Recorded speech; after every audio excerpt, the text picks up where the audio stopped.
Olá, que a graça e a paz de Jesus esteja sobre sua vida, sua casa e sua família. Vamos para mais um vídeo meditação na Palavra de Deus. No vídeo de hoje daremos sequência à série de vídeos de introdução aos livros da Bíblia. Desde já eu agradeço a você que está nos assistindo, você que já se inscreveu em nosso canal. Pediria a você que ainda não é inscrito, inscreva-se em nosso canal e também deixe aí a sua curtida, ative as notificações para ser notificado toda vez que postarmos um vídeo. Então vamos lá, a mensagem da Palavra de Deus. No vídeo de hoje nós falaremos sobre a primeira carta aos Coríntios, a primeira epístola aos Coríntios, que nós encontramos na Palavra de Deus no Novo Testamento, logo após a carta aos Romanos. A primeira epístola aos Coríntios, ela foi escrita pelo apóstolo Paulo. Foi o apóstolo Paulo que escreveu esta escritura, esta carta, conforme está registrado no capítulo 1 e no versículo 1 e 2, que diz assim: Paulo, chamado apóstolo de Jesus Cristo pela vontade de Deus, e o irmão Sóstenes, a igreja de Deus que está em Corinto. Então nós vemos aí nas primeiras letras, da carta aos Coríntios, Paulo se identificando como o escritor desta carta. Esta carta ela foi escrita aproximadamente entre os anos 52 e 56 depois de Cristo. Nós vemos que a primeira epístola aos Coríntios ela possui 16 capítulos, é subdividida em 16 capítulos.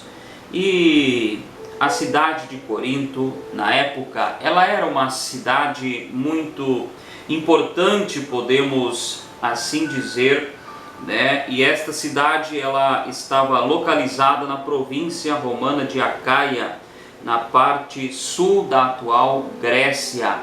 Então, o apóstolo Paulo ele escreve esta carta para tratar com esta igreja, com este povo, algumas coisas muito importantes. Dentre elas vou destacar algumas coisas que o apóstolo Paulo ele escreve nesta carta, alguns assuntos que são muito relevantes, muito importantes, para também a igreja atual, para o nosso tempo, para os nossos dias. Então, o apóstolo Paulo ele escreve contra a imoralidade. Naquele tempo havia algumas coisas acontecendo em meio ao povo de Deus, em meio à igreja, alguns costumes pagãos sendo permitidos no meio do povo de Deus. Então ele escreve contra a imoralidade no capítulo 5.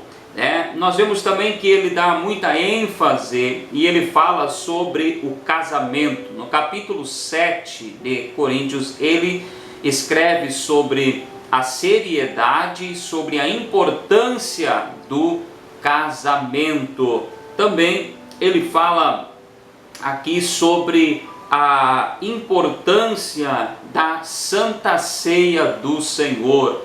No capítulo 11 ele fala sobre a ceia, ele escreve ali alguns detalhes sobre a Santa Ceia e ele diz que vamos ver na Palavra de Deus aqui em 1 Coríntios, no capítulo de número 11, o versículo 23 a seguir. Este é um dos textos em que a maioria das igrejas, da maioria dos cristãos leem sobre a ceia, ou até no momento da celebração da ceia. E ele então ele fala sobre, no capítulo 11, versículo 23, diz assim: porque eu recebi do Senhor o que também vos ensinei, que o Senhor Jesus, na noite que foi traído, tomou o pão, e tendo dado graças, o partiu e disse: tomai e comei, isto é meu corpo, que é partido por vós, fazei isto em memória de mim.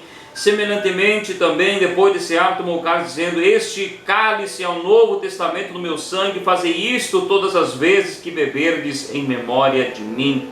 Então, ele está aqui falando e ensinando que a ceia, o pão é símbolo do corpo de Cristo e o cálice, ele é símbolo do sangue de Jesus. E uma das coisas que ele destaca que o exame é pessoal, Ele diz no versículo 28 aqui do capítulo 11: examine-se, pois, o homem a si mesmo, e assim coma deste pão e beba deste cálice. Então, cada pessoa, cada cristão precisa fazer este autoexame, E se por um acaso houver algum pecado que a palavra do Senhor orienta é que seja confessado, reconhecer o seu pecado diante de Deus, porque Ele é fiel e justo para perdoar os nossos pecados. Também o apóstolo Paulo, ele fala sobre a suprema excelência do amor de Deus, e isto nós encontramos no capítulo de número 13. No capítulo 13, Paulo fala sobre o verdadeiro significado do amor de Deus. O amor é uma coisa extraordinária. O amor, ele fala sobre o significado do amor. O amor de Deus, o amor para com o próximo, o amor conjugal, E aqui nós encontramos como, por exemplo, o amor tudo crê, o amor tudo sofre, o amor tudo padece. E ele diz no versículo 13: agora, pois, permanecem a fé, a esperança e o amor, estas três, mas a maior destes é o amor. O amor é maravilhoso, é o amor que faz a diferença na vida do cristão, é o amor que pode fazer a diferença na sua vida, na sua casa, na sua família. O amor, ele está sobre todas as coisas. Louvado seja o nome santo do Senhor. Então nós vemos que nestes 16 capítulos que há em 1 Coríntios, temos muitos assuntos que ele fala. Ele fala também sobre a questão da importância da coleta nas igrejas, sobre a importância das ofertas. Ele diz que aquele que contribui deve contribuir com alegria. E aqui nós vemos que ao encerrar da carta, ele fala no capítulo 16 e no versículo de número 13, ele diz assim: vigiai, estai pois firmes na fé, portai-vos varonilmente, fortalecei-vos. Que assim seja a minha e a sua vida. Esteja firme e constante, esteja firme na fé. A fé é o que nós devemos ter, é pela fé que nós somos salvos, é pela fé que milagres acontecem, é pela fé que as portas poderão se abrir na minha e na sua vida. Amém? Deus te abençoe, Deus abençoe sua casa e sua família, em nome de Jesus.